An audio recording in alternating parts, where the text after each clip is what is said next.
The screams that erupted from within Thornfield House at 3:30 were the sort that cut through the pleasant afternoon air with a clarity that left no room for misinterpretation or hopeful dismissal. They were not the delicate shrieks of someone who had encountered a spider or discovered a broken vase, but rather the primal cries of a person confronting something genuinely horrifying, and they were accompanied by the sound of rapid footsteps and the crash of what appeared to be furniture being overturned in haste. Miss Marple set down her knitting with deliberate care, the needles clicking softly as they came to rest, and she rose from her chair with the unhurried grace of someone who had encountered enough of life's dramas to understand that speed of response mattered far less than clarity of observation. Richard Ashford was already moving toward the house, his face having drained of its careful color, and within moments a half-dozen other guests had abandoned their croquet mallets and teacups to follow in the direction of the disturbance. The first person to reach the interior hallway was Edward Vane, the solicitor, and his expression when he emerged some 30 seconds later suggested that whatever he had witnessed had confirmed the worst implications of those terrible screams.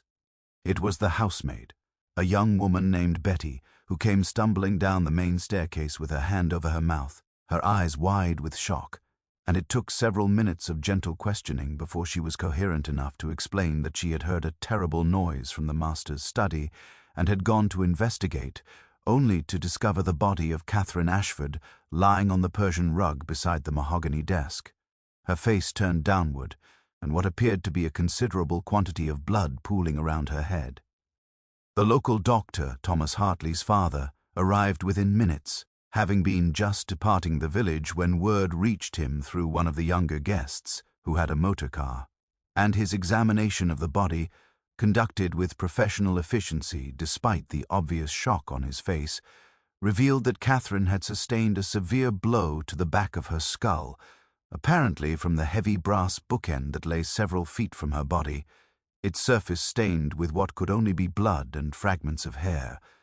The police were summoned immediately, and within the hour, the peaceful garden party had transformed into something resembling a crime scene from one of the illustrated magazines that the village women pretended not to read, but somehow always managed to discuss in hushed tones at the post office. Inspector Marsh, the local police official who had been called from the neighboring market town, was a man of perhaps 60 years with the methodical manner of someone who had seen enough crime to understand that it was rarely as complicated as people imagined it to be, yet rarely as simple as the obvious facts suggested. His initial examination of the study revealed that there had been no sign of forced entry, that the window remained locked from the inside, and that the murder weapon, the brass bookend, bore only the partial fingerprints of Catherine Ashford herself, a detail that seemed to perplex him greatly. The body had been positioned in such a way that Catherine appeared to have been struck while seated at the desk, the blow coming from behind with sufficient force to suggest either considerable strength or considerable rage, or perhaps both. Miss Marple had remained quietly in the garden throughout these proceedings, continuing her knitting with steady fingers despite the obvious distress of those around her, and she had observed, with the careful attention that had served her so well throughout her long life, several matters of considerable interest. She had noted that Richard Ashford's initial shock seemed to transition rather quickly into something approaching resignation, as if the murder of his wife, while undoubtedly inconvenient, was not entirely unexpected. She had observed that Penny Ashford, Richard's sister, had been absent from the garden for a period of approximately 10 minutes sometime before the screams had begun, and when she returned, her dress was slightly disheveled and there appeared to be traces of dust on her sleeve. She had also noticed that young Thomas Hartley had been engaged in what appeared to be an intense conversation with Richard Ashford, at the precise moment when the screams had erupted, a conversation that had been interrupted so abruptly that neither man had had time to properly compose his expression. As the afternoon had progressed, and the police had begun the initial interviews with the assembled guests, Miss Marple had positioned herself strategically near the drawing-room window, where she could observe the comings and goings of various people, while appearing to concentrate entirely on her knitting. And it was during this period that she had heard Edward Vane mention to the vicar that Catherine had spoken to him that very morning about a rather serious matter of a personal nature. though he declined to specify precisely what that matter might be. The inspector had by early evening begun to focus his preliminary inquiries on the question of motive and opportunity,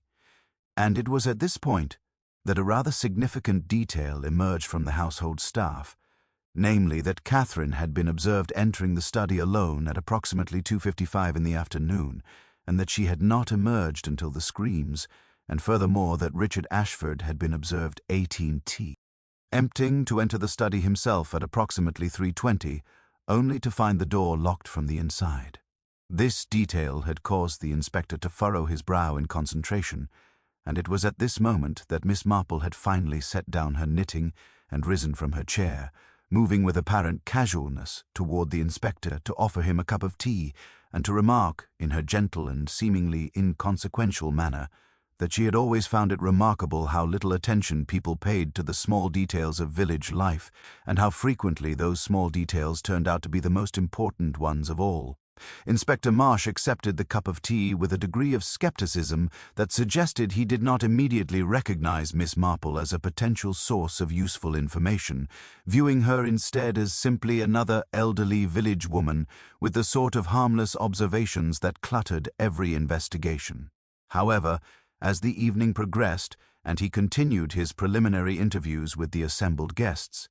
he found himself returning again and again to certain inconsistencies that seemed to defy logical explanation, and he began to suspect that whatever Miss Marple might have to say could at least do no harm to his investigation. By 8 o'clock that evening, with the summer light finally beginning to fade into twilight, the inspector had established a timeline that raised more questions than it answered. Catherine Ashford had entered the study at 2:55, and the body had been discovered at 3:30 when the housemaid had heard the terrible noise and investigated. The study door had been locked from the inside throughout this period, and the window remained secured from within. Richard Ashford had attempted to enter the study at approximately 3:20 and had found the door locked. No other person had been observed entering or leaving the study during this critical 35-minute window. Yet Catherine Ashford was most certainly dead, struck down with considerable violence, and the murder weapon bore only her own partial fingerprints. The inspector found himself in the peculiar position of having a victim locked in a room with no apparent means of entry or exit for the murderer, a circumstance that seemed to demand either a locked-room mystery of the most elaborate kind or some explanation far simpler that he had somehow overlooked. It was during his interview with Richard Ashford, conducted in the drawing-room with the pale evening light casting long shadows across the furniture, that the first genuine crack in the investigator's certainty appeared. Richard had maintained throughout his questioning a demeanor of shock mixed with a kind of weary resignation, and when the inspector had asked him directly whether his marriage had been a happy one, Richard had paused for a long moment before responding that Catherine had been a devoted wife in her way, though perhaps not entirely content with the circumstances of their life together. This carefully qualified response had caused the inspector to lean forward with renewed interest, and he had pressed further, asking whether Richard was aware of any attachments or entanglements that his wife might have formed. Richard's answer had been evasive, suggesting that he preferred not to speculate about such matters, but his jaw had tightened visibly, and his hands, which had been resting on the arms of his chair, had clenched briefly before he forced them to relax. Miss Marple, who had been brought in for her own interview immediately after Richard, had proved to be a remarkably observant witness. She had noted the precise timing of various guests' movements throughout the afternoon, had observed which individuals had appeared anxious and which had appeared composed, and had made a series of small comments about the nature of village life that seemed at first to be nothing more than the gentle musings of an elderly woman with perhaps too much time on her hands. Yet as the inspector listened, he began to realize that beneath these apparently artless observations lay a structure of considerable logic. Miss Marple had mentioned, almost in passing, that she had observed Penny Ashford leaving the garden at approximately 2:45 and returning some 10 minutes later with dust on her sleeve and her hair slightly disarranged. She had noted that young Thomas Hartley had positioned himself near the French doors to the study at several points during the afternoon, and that he had appeared to be listening intently to something beyond those doors. She had also observed, with the careful attention of someone who had spent decades observing the minutiae of human behavior, that when the news of Catherine's death had been announced, Edward Vane's reaction had been one of shock, certainly, but also of something that might have been relief, a fleeting expression that had crossed his face so quickly that most observers would have missed it entirely. As the night deepened, and the inspector sat in the study itself, examining the scene with fresh eyes informed by Miss Marple's observations, he began to form a new hypothesis. The locked room mystery, he reasoned, might not be a mystery at all in the traditional sense. Catherine's body lay where it had fallen, and the door had been locked from the inside. But what if the crucial detail was not how the murderer had escaped, but rather how they had entered? The window was indeed locked from within, yet there was upon the windowsill a faint impression in the dust, as if something heavy had been placed there recently, and then removed. The inspector called for the gardener and asked where. The stepladder had been moved from its usual location by the greenhouse. The gardener, a man named Hutchins, who had worked for the Ashford family for many years, confirmed that indeed the stepladder had been missing from its usual place during the afternoon, and he had assumed that one of the household staff had borrowed it for some purpose. The inspector then made his way outside and around to the study window, where he examined the ground beneath with his torch. There, pressed into the soft earth beneath the window, were the distinctive marks of a ladder, and more significantly, there were traces of what appeared to be mud on the external windowsill, mud of a particular reddish color that seemed to match the soil found in the ornamental garden that lay just beyond the study window. As midnight approached, the inspector found himself standing once again in the drawing-room, looking across at the various suspects who had been kept within the house, and he realized that the solution to this crime was not going to be found in the physical evidence alone, but rather in understanding the complex web of emotions, resentments, and secret attachments that connected these apparently ordinary village people to one another, and to the dead woman who now lay in the study with a cloth covering her face. The morning after the murder arrived with a peculiar quietness that seemed almost disrespectful given the violence that had occurred within Thornfield House less than 24 hours earlier. Inspector Marsh had spent much of the night conducting interviews, and by dawn he had begun to focus his attention with increasing intensity on 3 individuals whose movements and motivations seemed to warrant closer scrutiny. The inspector had ordered that no one be permitted to leave the village, and he had arranged for a more detailed examination of the study to be conducted in the daylight hours, hoping that the clearer illumination might reveal details that had been obscured by the fading light of the previous evening. Miss Marple had been provided with a room in the village's small hotel, the Rose and Crown, and she had spent the early morning hours seated by her window with her knitting, observing the village as it gradually awakened to the news of the murder. By 8 o'clock, when she made her way down to the breakfast room, the entire village seemed to be engaged in fervent speculation about the identity of the murderer, and the gossip that swirled through the dining room and subsequently throughout the streets was a fascinating mixture of fact, assumption, and pure invention. The most popular theory among the village women was that Richard Ashford himself had committed the murder, motivated by some jealous rage concerning his wife's suspected infidelity, and various sources claimed to have seen Catherine speaking intimately with either Thomas Hartley or Edward Vane, or even, according to one particularly imaginative account, with the visiting music teacher who had come to tune the piano the previous week. Miss Marple, however, remained skeptical of this narrative, for she had observed that while jealousy was certainly a powerful motive, it rarely operated in isolation, and the circumstances of this particular crime seemed to suggest a kind of careful planning that was inconsistent with a crime of passion. By mid-morning, the inspector had called for a second round of interviews, and this time his questions were considerably more pointed and specific. He had begun with Penny Ashford, Richard's sister, and he had focused his attention on her absence from the garden during the critical period before the murder. Penny had initially claimed that she had simply taken a quiet walk to gather her thoughts, but when pressed by the inspector, Dee eventually admitted that she had gone to the library to retrieve a book that she had left there the previous day, and that she had lingered there for some time because she had encountered Marcus Webb, the new headmaster, and they had fallen into conversation about education and literature. This explanation had been verified by Mr. Webb himself, who had confirmed that he and Penny had indeed been in the library together during that period, and the two of them had seemed, according to the inspector's observations, to be on rather friendly terms. Thomas Hartley had proved to be more evasive during his interview. When asked directly about his whereabouts during the critical period, he had admitted somewhat reluctantly that he had been in the garden but had stepped away from the main gathering for a few moments to speak privately with Richard Ashford about a business matter. The inspector had pressed him for details about this business matter, and Thomas had eventually revealed that he had been asking Richard for financial assistance with his planned art gallery project, and that Richard had been surprisingly receptive to the idea, suggesting that they might discuss the matter further over dinner at some future date.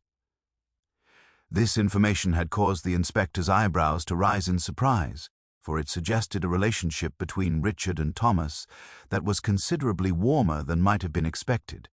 and it also suggested that Richard had been willing to discuss financial matters with a young man who was, by all accounts, not a close family relation.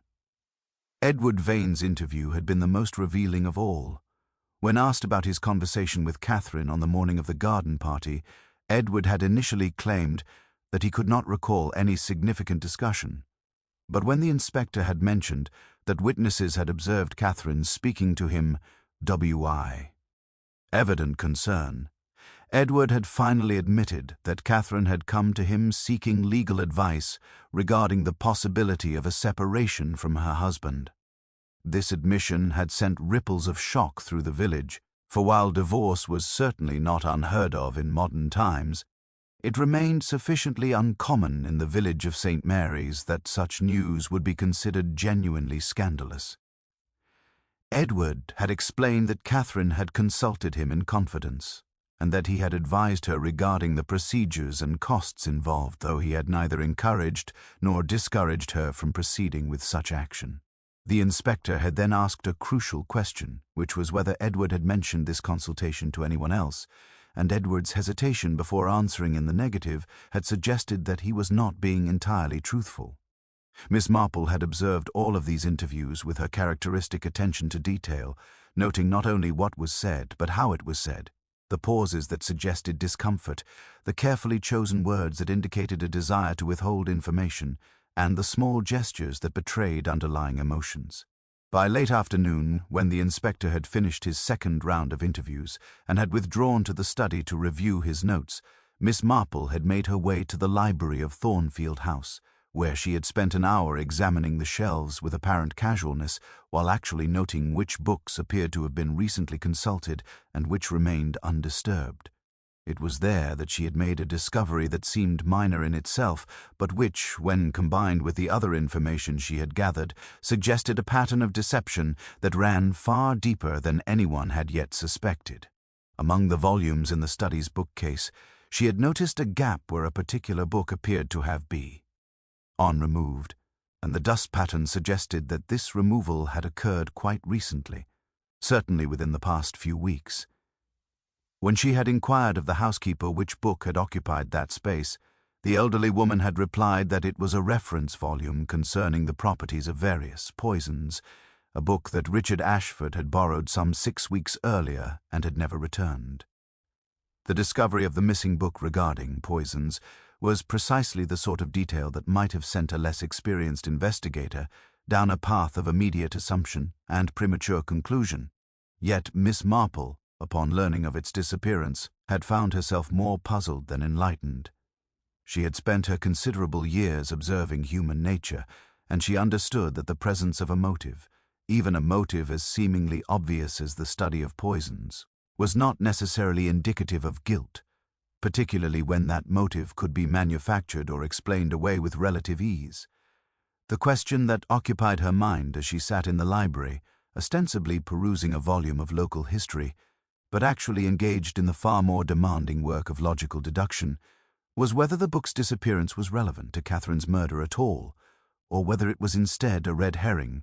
the sort of convenient detail that a guilty party might deliberately leave behind to confuse the investigation, or perhaps even a detail of no significance whatsoever that had simply been overlooked during the normal course of household life. When she had mentioned the missing book to Inspector Marsh in the most casual of conversations, suggesting that the housekeeper had mentioned its disappearance and that she had merely thought it noteworthy, the inspector had immediately seized upon the information with the eagerness of a man who felt that his investigation was finally beginning to yield concrete evidence. He had questioned Richard Ashford directly about the book, and Richard had admitted, somewhat reluctantly, that he had indeed borrowed the volume, but he had claimed that he had done so out of academic curiosity rather than for any sinister purpose, and that he had subsequently misplaced it, believing it to be somewhere in his study, but never having taken the time to locate it properly. The inspector had then conducted a more thorough search of the study, and he had eventually discovered the book in question wedged behind a radiator, as if it had been deliberately hidden or had accidentally fallen into that space and remained unnoticed. This discovery had seemed to confirm the inspector's growing suspicion that Richard Ashford was the guilty party, and he had begun to construct a narrative in which Richard had poisoned his wife, or had at least intended to do so, and had then improvised a different method of murder when circumstances had changed. Yet Miss Marple remained unconvinced by this narrative, for several reasons that she kept largely to herself. The first and most obvious reason was that Catherine's death had clearly resulted from blunt force trauma to the back of the skull, a method that seemed entirely inconsistent with someone who had taken the time to study poisons. The second reason was that the locked room mystery, which the inspector seemed to have largely abandoned in favor of focusing on the poison theory, remained fundamentally unresolved. If Richard had murdered his wife, he would have needed to enter the study at some point between 2:50 to 5 and 3:30, and the evidence suggested that the study door had been locked throughout this period, and that no key had been found on or near Catherine's body. The third and most important reason was a subtle matter of character observation, the kind of observation that could be reduced to simple facts and evidence, but which Miss Marple had learned over decades to trust implicitly. When she had observed Richard Ashford's reaction to the news of his wife's death, what she had detected was not the shock and grief of a loving spouse, nor the barely concealed satisfaction of someone who had eliminated an inconvenient partner, but rather something far more complex, a kind of resignation mixed with a terrible realization that events had spiraled beyond his control. It was the expression of a man who had expected something to happen, but not perhaps in the manner in which it had actually occurred. By the evening of the second day following the murder, the village had settled into a state of anxious speculation, and the atmosphere in the Rose and Crown had become decidedly uncomfortable, with various guests maintaining pointed distances from one another, and conversations becoming strained and forced. Miss Marple had taken her dinner alone in her room, and afterward she had made a quiet visit to the village post office, where she had encountered Mrs. Pemberton, the postmistress, a woman who by virtue of her position had access to far more information about the village's private affairs than anyone else, with the possible exception of the vicar himself. Miss Marple had inquired casually whether there had been any unusual correspondence addressed to any of the residents of Thornfield House in recent weeks, and Mrs. Pemberton, after a brief moment of hesitation regarding the propriety of such discussion, had revealed that Catherine Ashford had been receiving regular letters from London, bearing a return address associated with a private detective agency. This revelation had caused Miss Marple's observant eyes to sharpen with interest, and she had learned, through careful and tactful questioning, that the letters had been arriving weekly for approximately 2 months, and that Catherine had seemed to become increasingly anxious with each new delivery. Miss Marple had then made her way to the vicarage, where she had spoken with the vicar's wife about the matter of Catherine's recent behavior and state of mind. The vicar's wife, who attended to her charitable duties with considerable dedication and was therefore aware of the comings and goings of village people, had mentioned that Catherine had seemed increasingly troubled in recent weeks, and that she had confided to the vicar during a pastoral visit that she was concerned about certain matters that had come to light regarding her husband's past. This information had painted an entirely different picture of the circumstances surrounding Catherine's death, suggesting that rather than being a victim of a spontaneous crime of passion or a carefully planned poisoning, Catherine had instead been investigating something about her husband's history, something that had apparently caused her considerable distress and concern. The question that now occupied Miss Marple's mind was not whether Richard had murdered his wife, but rather what Catherine had discovered that had motivated her to hire a private detective in the first place, and whether that discovery had ultimately led to her death. The morning of the third day following Catherine's death brought with it a development that seemed to shift the entire nature of the investigation in ways that neither Inspector Marsh nor most of the village population could have anticipated. A letter had arrived at the local police station, addressed to the inspector himself, bearing a London postmark and originating from the private detective agency whose correspondence with Catherine had been intercepted by Miss Marple's careful inquiries. The letter, written by a Mr. Edmund Blackwell, a senior investigator with considerable experience in matters of domestic concern, contained information that was sufficiently significant to cause the inspector to summon Miss Marple to his temporary office in the village police station before conducting any further interviews with the primary suspects. Miss Marple made her way to the station with her characteristic unhurried pace, and she was ushered into the inspector's presence by a young constable who seemed somewhat bewildered by the inspector's obvious respect for the elderly woman's opinion. The inspector had spread several documents on his desk, and he gestured to them with an expression that suggested he was grappling with information that did not align neatly with his previously developing theory of the crime. Mr. Blackwell's letter explained that Catherine Ashford had hired his agency approximately 3 months earlier to investigate certain matters concerning her husband's financial affairs and his personal history. The detective had discovered that Richard Ashford, prior to inheriting Thornfield House from his uncle, had been involved in several questionable business ventures, including a partnership in a property development scheme that had collapsed spectacularly, resulting in considerable financial loss for various investors. More significantly, Mr. Blackwell had uncovered evidence suggesting that Richard's uncle, from whom he had inherited the estate, had died under circumstances that, while officially ruled as accidental, had been sufficiently suspicious to warrant closer examination. The uncle, a man named Charles Ashford, had apparently ingested a significant quantity of digitalis, a cardiac poison, though he had no history of heart disease and no medical reason to have been prescribed such a substance. The death had been ruled as accidental, attributed to confusion regarding medication, but the detective had discovered that Richard had been NT in the house at the time, and that he had access to the poison through a supply that had been kept for use in the garden as an insecticide. Most damning of all, the detective had discovered that Charles Ashford's will, executed only weeks before his death, had been changed to name Richard as the primary beneficiary of the estate, a change that had overturned a previous arrangement in which the estate was to be divided among several charitable organizations that had been dear to Charles's heart. This information struck Miss Marple with the force of a revelation, for it suggested that Catherine's murder might not have been motivated by jealousy or passion, but rather by the far more dangerous motive of self-preservation. If Catherine had discovered that Richard was responsible for his uncle's death, and if she had been prepared to take this information to the authorities, then Richard would have had a compelling reason to silence her permanently.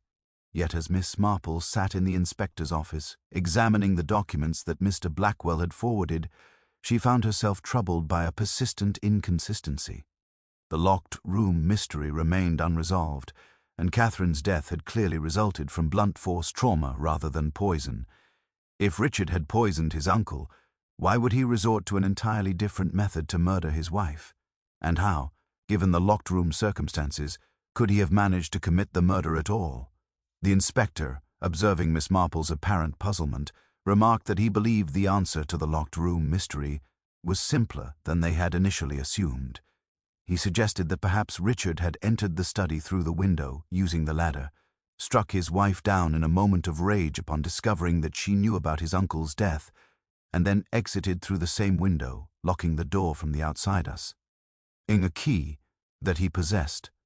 This explanation seemed to satisfy the inspector's desire for a coherent narrative, and he began to make preparations for Richard's formal arrest. Yet Miss Marple, with a gentleness that masked her conviction, suggested that before proceeding with such an action, the inspector might wish to consider certain other details that seemed to complicate this seemingly straightforward narrative.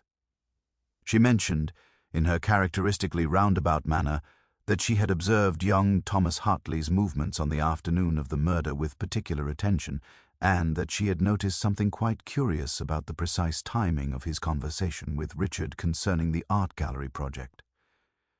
She noted that Thomas had been observed near the French doors to the study at the moment when the terrible noise had been heard, and that his expression, at that moment, had been one of shock, certainly, but also of something that might have been interpreted as satisfaction or relief. She further mentioned that she had taken the liberty of inquiring of the gardener whether he had observed anyone else attempting to access the study window during the afternoon, and the gardener had mentioned, quite casually, that he had seen young Mr. Hartley standing on the ladder near the study window at approximately 3 o'clock, though he had assumed at the time that the young man was simply helping with some repairs to the exterior of the house. The inspector's expression hardened as these details accumulated, and he found himself forced to acknowledge that his carefully constructed theory regarding Richard's guilt was beginning to show significant cracks. Miss Marple then delivered what she clearly intended to be the crucial observation, noting that she had examined the financial records relating to Richard's proposed investment in Thomas Hartley's art gala project, and she had discovered that the sums involved were not inconsiderable, and that they would have constituted a substantial portion of Richard's liquid assets that would presumably have been subject to division or seizure in the event of Catherine's successful divorce action. If Richard had been planning to provide financial assistance to Thomas Hartley,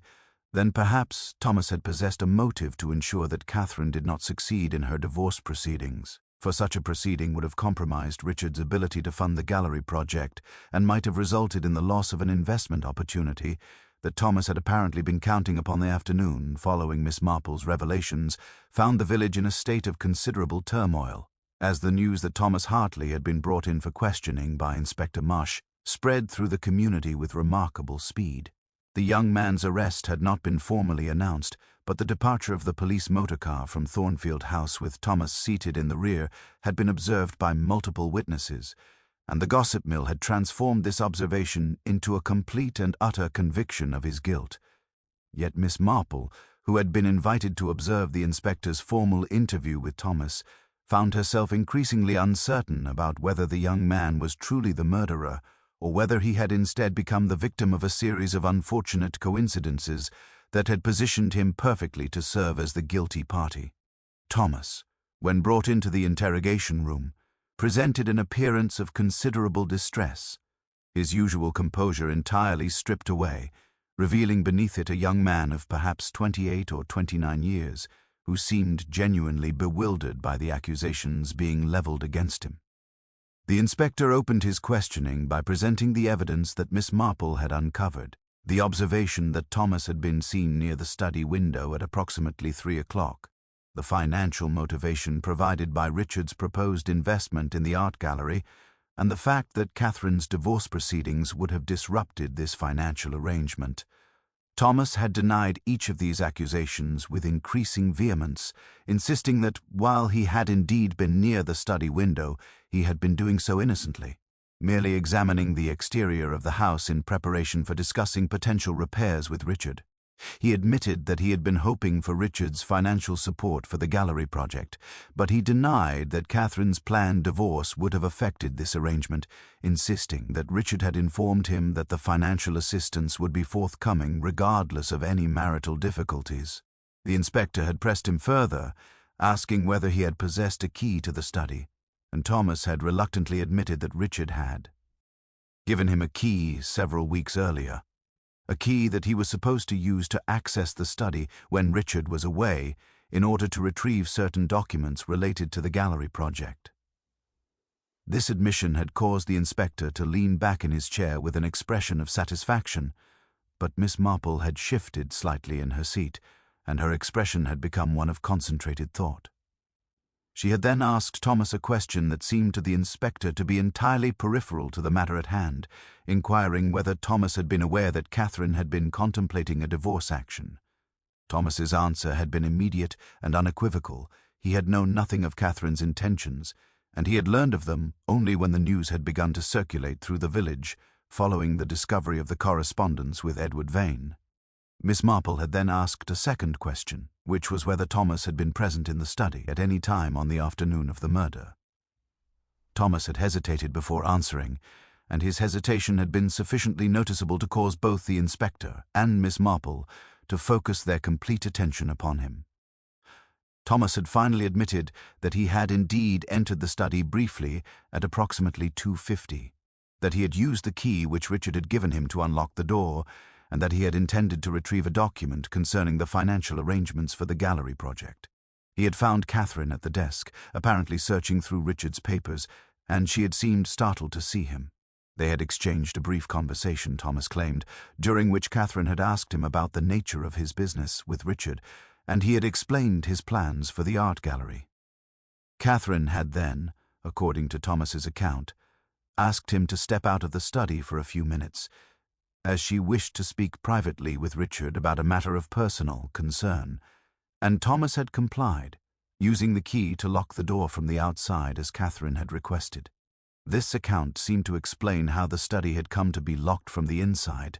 and it also seemed to provide innocent explanation for Thomas's presence near the study at the critical time. However, it also raised the troubling question of whether Thomas was telling the truth about the locked door, or whether he was in fact the person who had murdered Catherine and then used the convenient explanation of the locked room as a cover for his crime. The inspector had seized upon this inconsistency, suggesting that Thomas had locked the door from the inside in order to commit the murder, and then had unlocked it using his key in order to make his escape. Thomas had denied this accusation emphatically, insisting that he had neither struck Catherine nor harbored any intention to do so. At this point, Miss Marple had requested permission to pose one additional question to the young man. She had asked Thomas whether he had observed Catherine's state of mind during their brief conversation, and whether she had seemed anxious or disturbed about anything in particular. Thomas had considered this question carefully before responding that Catherine had indeed seemed troubled, that she had asked him several searching questions about Richard's financial situation and his business dealings, and that she had mentioned something about discovering information that had caused her considerable concern. Miss Marple had then asked whether Catherine had mentioned the name of anyone who might have been involved in whatever matter was causing her such distress. Thomas had paused, and then had admitted that Catherine had made reference to Richard's uncle, and had asked Thomas whether he knew anything about the circumstances surrounding Charles Ashford's death. This revelation had caused the inspector to sit back in his chair with a new expression of understanding, for it suggested that Catherine had indeed discovered the detective's findings regarding Richard's potential involvement in his uncle's death, and that she had been actively investigating the matter on the very afternoon of her murder. The inspector had then concluded the interview and had retired with Miss Marple to a private office to discuss the significance of these new developments and to reconsider which of the various suspects might actually be the guilty party. Miss Marple's conversation with Inspector Marsh in the privacy of the small office adjoining the interrogation room proved to be one of the most crucial discussions of the entire investigation, for it was during this exchange that she began to articulate a theory that diverged significantly from the inspector's developing certainty regarding Thomas Hartley's guilt. She began, as she so often did, with an observation that seemed almost trivial in isolation but which accumulated into considerable significance when combined with other details. She mentioned that she had observed Richard Ashford's demeanor during the garden party with particular attention, and that she had noticed something rather peculiar about his interaction with Thomas Hartley, which was that Richard had seemed almost anxious to encourage the young man's presence and conversation, as if he were deliberately positioning Thomas in a location where he would be visible to multiple witnesses at significant moments. She further observed that, when Thomas had left the garden to speak privately with Richard about the financial assistance for the gallery,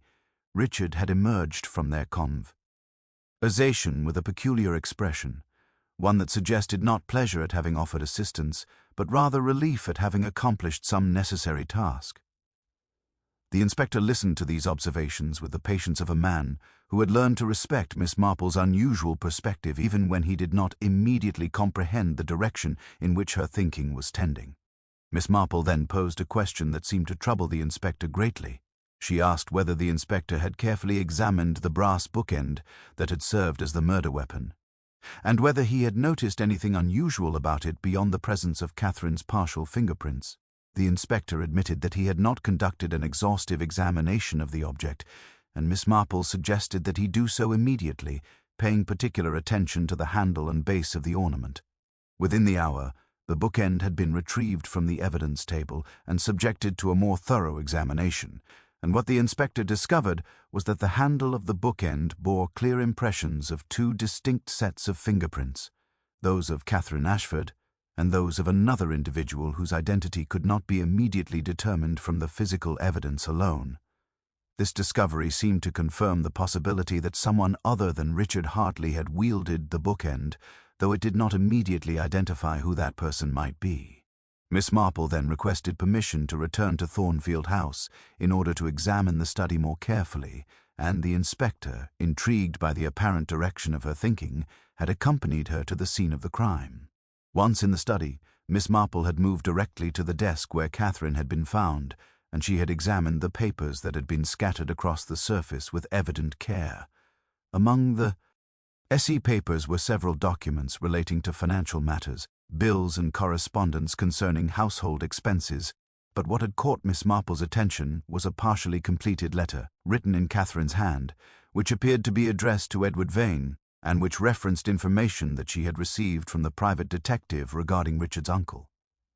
The letter was incomplete, apparently interrupted at the moment when Catherine had begun to compose her thoughts concerning this sensitive matter. Miss Marple had then turned her attention to the locked door, and she had examined the lock mechanism with considerable care, noting that there appeared to be marks on the lock plate that suggested recent disturbance. She had asked the inspector whether he had verified that the key which Thomas claimed to possess actually fit the lock, and the inspector had admitted that he had not conducted such a verification, assuming that Thomas's story regarding the key was fabricated. Upon testing, however, the key proved to fit perfectly, which suggested that Thomas's account of entering the study was truthful. It was at this point that Miss Marple had posed the most crucial question of all, which was whether the inspector had considered the possibility that the murderer might have been someone who possessed not only knowledge of the key's existence, but also opportunity to observe its use, and who might have used that knowledge to create the illusion of a locked room mystery. The inspector had looked at Miss Marple with dawning comprehension, and he had asked directly whether she suspected Penny Ashford, Richard's sister, of the crime. Miss Marple had replied that she did not wish to accuse anyone based on suspicion alone, but that she believed the inspector should examine certain details regarding Penny's movements on the afternoon of the murder, and should pay particular attention to the dust on her sleeve that had been observed earlier. Upon closer examination, the inspector had discovered that the dust in question was not the ordinary garden soil or household dust that one might expect, but rather was consistent with the dust found in the disused servants' corridor that connected the main house to the study through a route that was not immediately obvious to those unfamiliar with the house's architecture. Penny Ashford, who had spent her entire life in Thornfield House and who had inherited knowledge of the house's internal structure from her childhood, would have been aware of this alternative route to the study, a route that would have avoided the necessity of using either the main hallway or the French doors to access the room. Furthermore, Miss Marple suggested that the inspector should examine Penny's financial circumstances more carefully, for she suspected that Penny might have been aware of Richard's intentions regarding his uncle's death, and that she might have benefited from the inheritance in ways that were not immediately apparent from the official records. The inspector had recognized the logic of Miss Marple's analysis, and he had arranged for a warrant to search Penny's private correspondence and financial records, a search that would ultimately provide the evidence necessary to unravel the truth that had been carefully concealed beneath layers of misdirection and calculated deception. The search of Penny Ashford's private chambers at Thornfield House, conducted with appropriate legal authority on the afternoon of the fourth day following Catherine's murder, revealed a collection of documents and correspondence that painted a picture of financial desperation and carefully concealed collusion that had been festering beneath the surface of village life for considerably longer than anyone had suspected. On the items discovered were letters from Richard dating back several years, letters that discussed in increasingly explicit terms Richard's resentment of his uncle's refusal to grant him greater control over the estate's financial affairs, and letters that made reference to Penny's own precarious financial situation, her mounting debts, and her growing anxiety regarding her future security should Richard fail to inherit the substantial property and wealth that the Thornfield estate represented. More significantly, the search had uncovered a notebook in Penny's handwriting that contained detailed observations regarding their Uncle Charles's daily habits, his pharmaceutical regimen, and the locations where various household substances were stored, observations that suggested a careful and methodical planning process that had extended over a period of months. The notebook also contained entries dated from the period immediately following Charles's death, entries in which Penny had recorded her satisfaction with the success of their plan and her expressions of relief that the matter had been resolved without suspicion falling upon either herself or Richard. It became evident to the inspector that Penny and Richard had conspired together to poison their uncle, with Penny providing the detailed knowledge of the house's layout and Charles's habits that would have been necessary to administer the poison successfully, while Richard had provided the motive and had orchestrated the timing of the administration. Yet what the search also revealed was evidence of a subsequent falling out between the siblings, a deterioration in their relationship that had occurred following Richard's decision to marry Catherine, a woman whom Penny clearly despised and whom she had regarded as an unsuitable match for her brother. The correspondence following Richard's marriage contained increasing, bitter complaints from Penny regarding Catherine's influence over Richard, her concerns that Catherine might eventually discover the truth regarding Charles's death,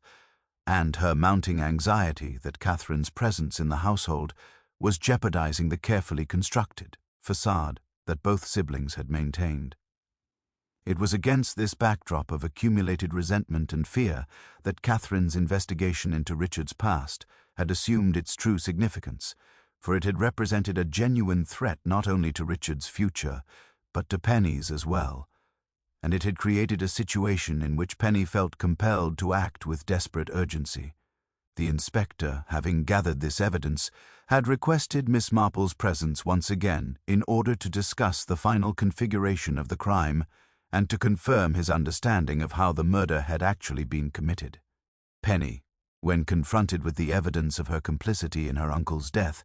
had initially maintained a posture of denial, but the weight of the documentary evidence had proven overwhelming, and she had eventually acknowledged her role in Charles's poisoning, though she had maintained that it had been Richard who had actually administered poison and that she had merely provided logistical support. However, Penny had vehemently denied any involvement in Catherine's murder, and this denial had caused both the inspector and Miss Marple to pause and reconsider the sequence of events that had culminated in Catherine's death. It was at this crucial juncture that Miss Marple had posed the question that seemed to open a new and entirely unexpected dimension to the investigation. She had asked the inspector whether he had verified the fingerprints found on the brass bookend against those of all the suspects, or whether he had assumed that they must belong to either Thomas Hartley or Richard Ashford. Upon investigation, it had been discovered that the second set of fingerprints on the bookend belonged to neither of these individuals, but rather belonged to Penny Ashford herself. When this information had been presented to Penny, her composure had finally shattered completely, and she had confessed to the murder of Catherine in a torrent of words that had poured forth with the force of a dam giving way beneath tremendous pressure. Penny had explained that upon learning from Richard that Catherine had been consulting with a private detective and that she had been contemplating a divorce action, she had realized that Catherine represented an existential threat to both her own security and to Richard's well-being. Penny had contrived to discover, through careful observation and subtle questioning of the household staff,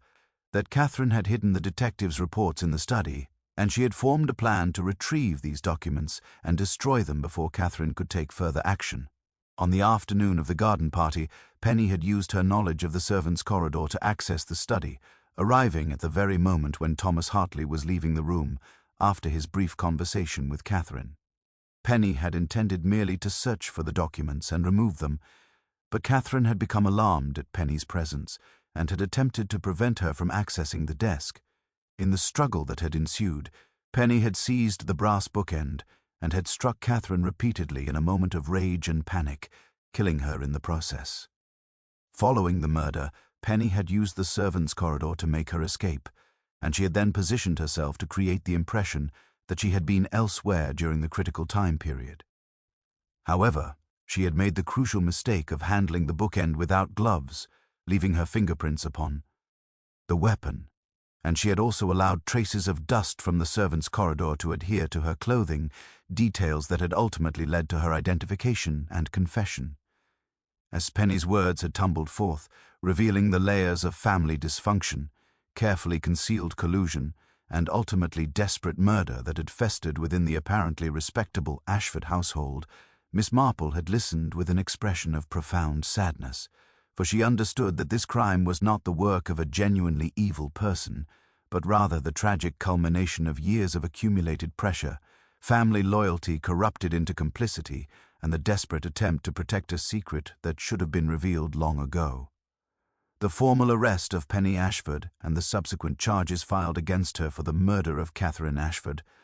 marked the official conclusion of the investigation, though the emotional and psychological aftermath of the crime would continue to reverberate through the village for considerably longer than the time it took for the legal system to process its machinery. Inspector Marsh had commended Miss Marple publicly for her invaluable assistance in unraveling the complex web of deception that had surrounded the case, and he had expressed his professional admiration for her ability to perceive patterns and connections that had eluded more conventional investigative methods. The inspector had returned to his headquarters in the market town with his case thoroughly documented and his conviction secure, leaving behind in St. Mary's a community that had been forced to confront uncomfortable truths about the nature of the people who lived within it and the hidden depths of resentment and dysfunction that could fester beneath the surface of apparently respectable village life. Richard Ashford had initially attempted to maintain a posture of shocked innocence regarding his complicity in his uncle's death, but the documentary evidence regarding his correspondence with Penny had proven sufficiently compelling that he had eventually confessed to conspiracy in the poisoning of Charles Ashford, though he had maintained that the actual administration of the poison had been Penny's responsibility.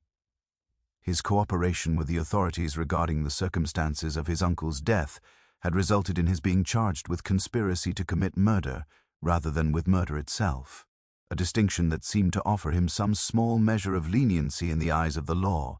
though it offered considerably less comfort to those who had to continue living in proximity to him. The village had reacted to the revelations with a mixture of shock, moral outrage, and a kind of schadenfreude that seemed to gratify those whose lives were sufficiently ordinary and uncomplicated that they could regard the Ashford family's dramatic downfall with a sense of superior rectitude. The gossip that swirled through the post office, the tea shop, and the gardens of the village women had taken on the quality of a dark entertainment, with various citizens offering their own interpretations of the events and their own theories regarding what psychological defects or moral weaknesses had led to such crimes being committed. Thomas Hartley had been released from police custody with an expression of profound relief mingled with obvious distress at his narrow escape from being charged with a murder he had not committed. He had attempted to maintain his position as manager of the proposed art gallery, but the association with the Ashford family and the notoriety that had attached itself to him had rendered his position in the village considerably more complicated and uncomfortable. Several weeks following the arrest of Penny Ashford, Thomas had quietly removed Ed himself from St. Mary's and had relocated to London, where he hoped to establish his gallery project with considerably less local scrutiny and social complication. Edward Vane, the solicitor, had found himself in the unexpected position of being thrust into prominence by virtue of his connection to Catherine's investigation into Richard's past, and he had been forced to navigate the delicate balance between his professional confidentiality regarding his legal consultation with Catherine and the public's obvious desire to understand the details of her discovery. He had conducted himself with appropriate discretion, but the ordeal had clearly taken its toll upon him, and his practice had suffered noticeably as various clients had removed their business elsewhere, preferring to avoid the associations that had become attached to his name. Marcus Webb, the new headmaster, had found that his friendship with Penny Ashford, which had previously seemed to promise interesting social possibilities, had instead become a source of considerable awkwardness and social ostracism. He had withdrawn somewhat from village social life, focusing his attention on the preparatory school and distancing himself from the complicated social dynamics that had become characteristic of the village community. Miss Marple herself had received numerous invitations to tea and to various social gatherings, invitations that were clearly motivated by the desire to extract from her as much detail as possible regarding her investigative methods and her observations regarding the crime. She had declined most of these invitations with her characteristic gentleness, preferring instead to maintain a posture of quiet reflection regarding the events that had unfolded. It was during this period of relative calm, following the resolution of the case, that Miss Marple had been invited to take tea with the vicar's W.F.A., and it was during this meeting that she had shared her reflections regarding the nature of the crime and the particular circumstances that had led to its commission. Miss Marple had expressed her conviction that the crime had not been the inevitable result of any inherent evil or moral depravity on Penny's part, but rather had been the tragic culmination of years of accumulated pressure, family loyalty corrupted into criminal conspiracy, and the desperate attempt to protect secrets that should have been revealed and addressed years earlier. She had suggested that had Charles Ashford been a stronger personality, or had he possessed greater willingness to confront his nephew regarding his financial irresponsibility and his moral weaknesses, the entire tragic sequence of events might have been prevented. She had further observed that Richard's marriage to Catherine, while ostensibly a step toward establishing a more respectable and stable life, had instead served to destabilize the careful equilibrium that Penny had maintained following Charles's death, and had created a situation in which Penny had felt compelled to act with increasing desperation in order to protect the family secret. The vicar's wife had listened to these observations with evident sympathy, and she had remarked that the events surrounding Catherine's death seemed to suggest that human nature was far more complex and morally ambiguous than many people were willing to acknowledge. Miss Marple had agreed with this assessment, and she had suggested that it was precisely this complexity and moral ambiguity that made human behavior so fascinating to observe and so difficult to judge. As the conversation had drawn to a close, and Miss Marple had prepared to return to her cottage, she had reflected silently on the manner in which the apparent tranquility of village life could mask profound disturbances and secret crimes, and she had reinforced her long-held conviction that the study of human nature in its infinite variety and contradiction was the most rewarding pursuit that life had to offer.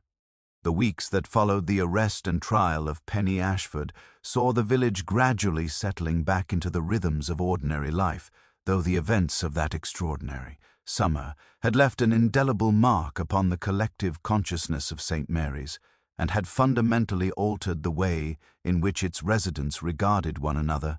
and themselves. The trial itself had been conducted with considerable publicity in the local newspapers, and the details that emerged regarding the conspiracy between Richard and Penny to poison their uncle had scandalized the community and had forced many people to reconsider their assumptions about respectability and moral rectitude. Penny had been convicted of murder and had received a sentence of life imprisonment, a verdict that had seemed to strike her with a kind of resigned acceptance, as if she had anticipated this outcome from the moment she had struck Catherine down with the brass bookend.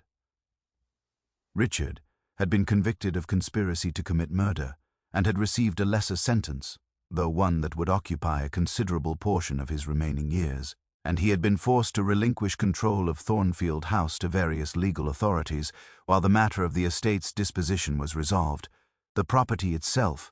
Burdened now with the weight of multiple murders and the tragic history that had accumulated within its walls, had become difficult to let or to sell, and it stood increasingly empty, regarded by the village residents with a mixture of morbid fascination and genuine apprehension. It was during the autumn following these events, as the summer gardens had faded and the village had begun its preparation for the dark.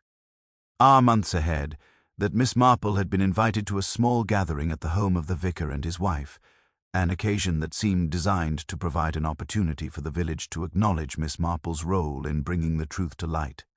and to offer their collective gratitude for her intervention in what might otherwise have remained an unsolved mystery.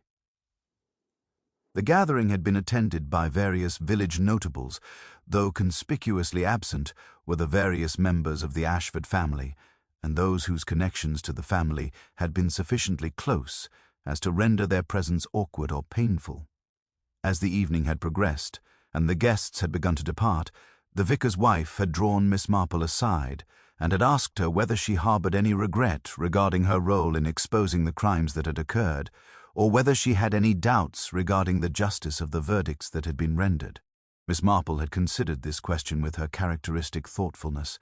and she had replied that, while she certainly harbored sadness regarding the tragic circumstances that had necessitated the investigation,